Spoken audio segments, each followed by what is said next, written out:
और देखिए, देश की राष्ट्रपति, तीनों सेनाओं के सुप्रीम कमांडर राष्ट्रपति द्रौपदी मुर्मू सुखोई 30 में इस वक्त उड़ान भर चुकी हैं और ये बेहद गौरवशाली पल इस देश के लिए, उस महिला शक्ति के लिए, उस आधी आबादी के लिए और खासकर अपनी तीनों सेनाओं के मनोबल को बढ़ाते हुए विनोद अगस्तीन सर हवा में उड़ान भर चुका है। कितनी देर का यह उड़ान होगा, कितने किलोमीटर का सफर तय करेगा, और जो पहली बार इस विमान में बैठकर उड़ान भर रहा है उसके दिमाग में इस समय क्या चल रहा होगा, क्योंकि आपने भी कभी पहली बार उड़ान भरी होगी।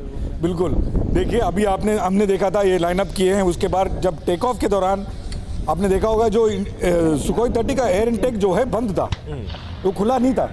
और सुखोई 30 और मिग-29 दो ऐसे जहाज हैं जो टेक ऑफ करता है जिसका एयर इनटेक बंद के साथ, आप देखिए जैसे टेक ऑफ का एयर इनटेक बंद है। हाँ। जब टेक ऑफ के बाद क्या होते हैं? हाँ। तो इसका एयर इनटेक जो है मैक्सिमम हवा जो है इंजन ऊपर से सक करता है। अच्छा। वो इसलिए क्योंकि रनवे के आसपास जो छोटे मोटे कंकड़ पत्थर हों वो भी अंदर जाके इंजन को खराब ना कर दे, इसलिए वो टेक ऑफ के तुरंत बाद ये खुल जाता है। और आपने देखा होगा टेक ऑफ के बाद थोड़ा धुआं सा आया। हाँ।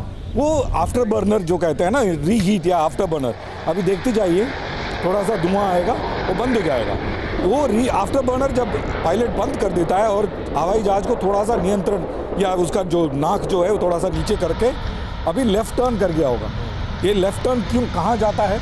ये लेफ्ट टर्न जाता है अरुणाचल प्रदेश के ऊपर। अभी जैसे अब भारत का अभिन्न अंग है, अभिन्न अंग है। और ये एक शी जिनपिंग अभी देख रहे होंगे कि उनका इंडियन प्रेसिडेंट अभी उनके साउथ तिब्बत में उड़ान भर रहा है। हाँ, उनके साउथ, जिस पर वो दावा करते हैं, गैर वाजिब दावा करते हैं। हाँ। तो वो इससे बड़ा बताइए पॉलिटिकल सिग्नलिंग, जैसे साहब कह रहे थे। हाँ। इससे बड़ा पॉलिटिकल सिग्नलिंग जैसे सचिन तेंदुलकर अपने विरोधियों का जवाब अपने बल्ले से देता है। और ये भारत की सेना के शौर्य, ताकत, पराक्रम तीनों का परिचय देते हुए ये तस्वीरें भारत की महिला राष्ट्रपति द्रौपदी मुर्मू, जो कि तीनों सेनाओं की सुप्रीम कमांडर है, वो इस वक्त सुखोई 30 MKI में उड़ान भरती हुई। और ये मोराल की बात हो रही थी सर, तीनों सेना जब इस तस्वीरों को देख रही होगी और देश की आधी आबादी, तो क्या फील कर रही होगी, कितना गौरवशाली पल सेनाओं के लिए और खासकर आधी आबादी के लिए। देखिए, ये राष्ट्रवाद में एक और चैप्टर जोड़ता है और हर एक नागरिक को ये अश्योर करता है कि वो एक समृद्धशाली और सशक्त देश का नागरिक है, सबसे पहली बात ये। और ये इस तरीके की स्ट्रॉन्ग सिग्नलिंग है चाइना के लिए कि आपने जितने भी बॉर्डर डिस्प्यूट चला रखे हैं, अरुणाचल प्रदेश को आप रिकॉग्नाइज नहीं करते हो, इससे हिंदुस्तान पे कोई फ़र्क नहीं पड़ता।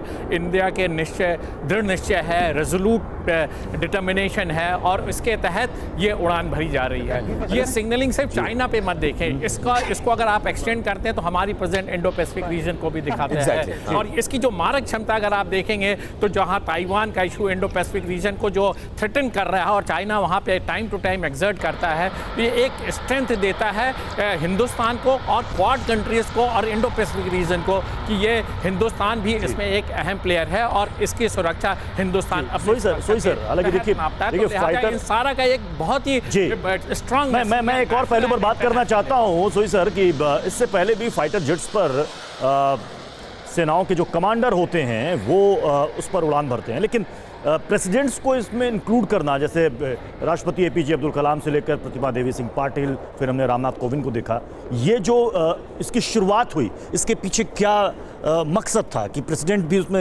उसमें उड़ान भरें, तो मैसेजिंग क्या होगी? नहीं, देखिए बहुत बड़ा मैसेज होता है। एक तो सुप्रीम कमांडर है, लीडर है। हाँ। 130 करोड़ लोगों को रिप्रेजेंट कर रहे हैं। हाँ। तो वहाँ पर अगर उनकी मौजूदगी होती है, हाँ, तो वो समझते हैं कि एयर फोर्स के क्या चैलेंजेस हैं, क्या या सेनाओं के, चाहे वो शिप पर जाएं, साइचिन पे जाएं। हम देखें प्राइम मिनिस्टर मोदी भी जाते रहते हैं आए दिन सीमाओं पर, हर दिवाली त्योहार मनाते जवानों के साथ। ये सब एक वो भी समझते हैं कि सेनाओं की मुश्किलात क्या है, किस हालात में रहते हैं। और आज जो एक बात और जो विपिन जी पूछ रहे थे कि 50% जो पॉपुलेशन है, यानी कि महिला राष्ट्रपति का होना, ये भारत की जो महिला शक्ति को जाहिर करता है। ये जो महिला शक्ति है बिल्कुल। और सबसे सर बड़ी बात क्या है कि देखिए, एक पड़ोसी देश पाकिस्तान है जहां आटा चावल दाल की लड़ाई चल रही है, और हमारे यहाँ देखिए एक महिला राष्ट्रपति फाइटर प्लेन में बैठी हैं, सवार है और हवा में गोते लगा रही है। This is the difference. ये एक बड़ा अंतर है जो मुझे लगता है सीमा पार से भी उनको दिख रहा होगा।